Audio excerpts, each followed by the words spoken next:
কাঠমান্ডু যাওয়ার সেই কাঙ্ক্ষিত বিমান। আমাদের যাত্রা স্বপ্নের দেশ নেপাল। তো নেপালকে আসলে স্বপ্নের দেশ বলা হয়, এর পিছনে কারণ হলো নেপাল এতটাই সুন্দর, এতটাই রোমাঞ্চকর, এতটাই সুন্দর দৃশ্য নিয়ে স্বয়ং প্রকৃতি এত সুন্দর রূপে সেজেছে, যেটা শুধুই নেপাল। তাই বলা হয় নেপালকে স্বপ্নের দেশ, স্বপ্নের রাজ্য, যেখানে সৃষ্টিকর্তা নিজ হাতে তৈরি করেছে নেপালকে। তো এখানে আমরা আসলে আমি খামারবাড়ি থেকে গিয়েছি, আপনারা দেখছিলেন যে এলিভেটর এক্সপ্রেস থেকে আপনার এয়ারপোর্টে আমরা প্রবেশ করি। তো এয়ারপোর্টে আসলে মেইনলি আজকে যে বিষয় নিয়ে আপনাদের সাথে কথা বলবো, যে আসলে বাংলাদেশের এয়ারপোর্টে আসলে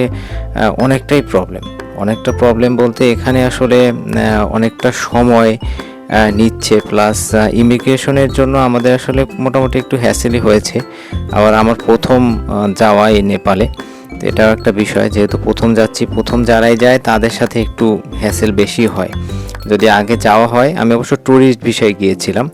তো আরও একটা বিষয় মাঝখানে একটু বলে রাখি, আমি এই নেপাল নিয়ে আপনাদেরকে আরও ডিটেলস অনেকগুলো ভিডিও আমি তৈরি করব। নেপালের প্রতিটা জায়গা, অর্থাৎ নেপালের খুঁটিনাটি বিষয়, নেপালের সৌন্দর্য, যেমন পোখারা, নেপালের কাঠমান্ডু, তারপরে নাগরকোট, এগুলো নিয়ে আমি অবশ্যই আলাদা আলাদা ভিডিও আপনাদের জন্য তৈরি করব। জাস্ট আজকে শুধু আমরা ঢাকা থেকে কিভাবে নেপাল গিয়ে পৌঁছালাম সেটা নিয়ে একটু হালকা আলোচনা। তো আমাদের আসলে ইমিগ্রেশনে কিছু সমস্যা হয়েছিল, অনেকটা লং টাইম আমরা বসেছিলাম। বসে থাকার পরেই আসলে ইমিগ্রেশনটা আমাদের হয়। তো পরে ইমিগ্রেশন পাস হওয়ার পরে আমরা ভিতরে লাউঞ্জে ছিলাম, সিটি ব্যাংকের লাউঞ্জ ছিল আমাদের।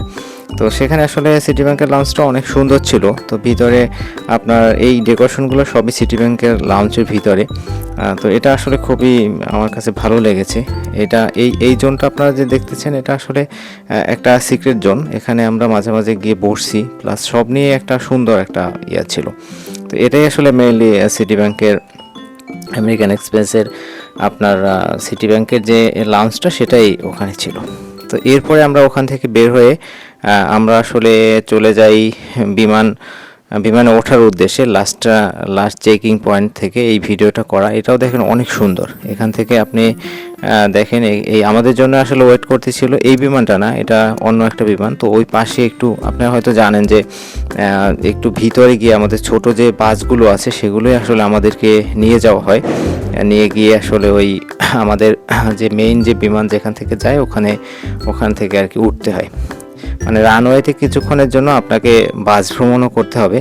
আর এটা আসলে আমাদের এয়ারপোর্ট আসলে অনেক বড় এয়ারপোর্ট, যার কারণে হয়তো বা এই টাইমটুকু আপনাকে লেগে যায় বা এই সময়টুকু আপনাকে দিতে হয়।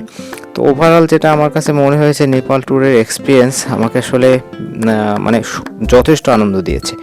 এর কারণ হলো যে এত সুন্দর একটা দেশ, এত সুন্দর, মানে এটা আনবিলিভেবল। তবে আমার কাছে একটু কষ্ট লেগেছিল যে আমাদের এয়ারপোর্টে একটু হ্যাসেল হয়, এখানে ইমিগ্রেশনে কিছু প্রবলেম হয়। তো আমাদের আসলে ইমিগ্রেশনটা অনেক ভালোভাবে হয়েছিল। ওখানে একজন মানে পুলিশ কর্মকর্তা ছিল, উনি খুবই ভালো ছিল, যার কারণে উনি আসলে আমাদেরকে ওরকম কোনো প্রশ্নও করেনি, 2-4টা প্রশ্ন করেই ছেড়ে দিয়েছিল।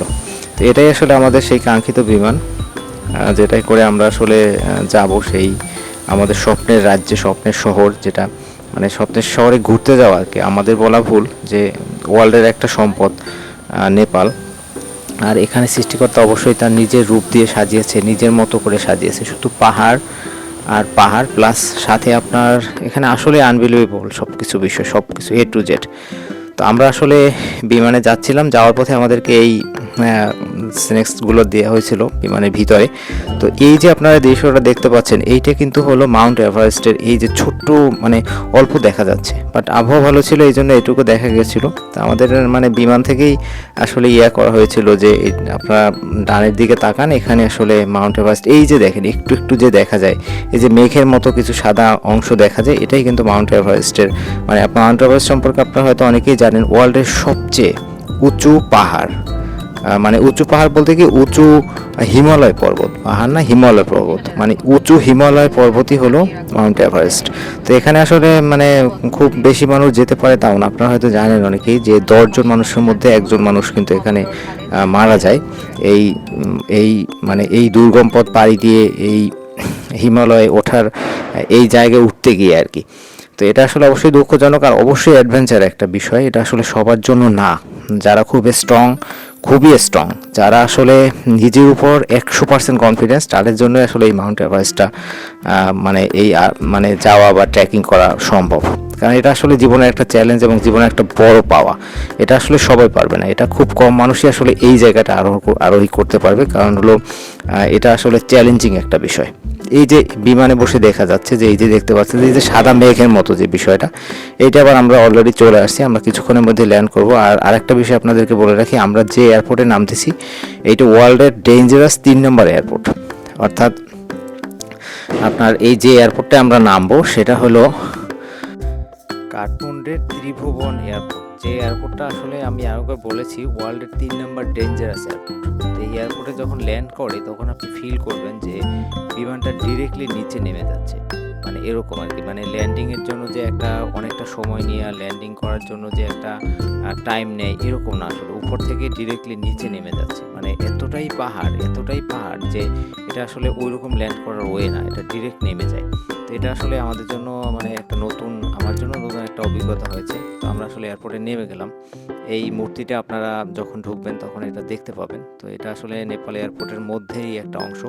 আর একটা মজার বিষয় হলো আমাদের আসলে নেপালে যখন আমি ইমিগ্রেশন করেছি এখানে আসলে কোনো সময় লাগেনি, খুব অল্প সময়ের মধ্যেই আমাদেরকে আসলে তারা ছেড়ে দিয়েছে। এখানে আসলে কোনো হ্যাসেল হয়নি, 2-4টা প্রশ্ন আর অনলাইনে আপনার হলো আমরা করেছিলাম, অনলাইনে আপনার এন্ট্রি করে নিতে হবে, এন্ট্রি করে নিলে আর কোনো সময় খুব একটা লাগে না, অল্প হয়তো 1-2 মিনিটের মতো সময় লাগে।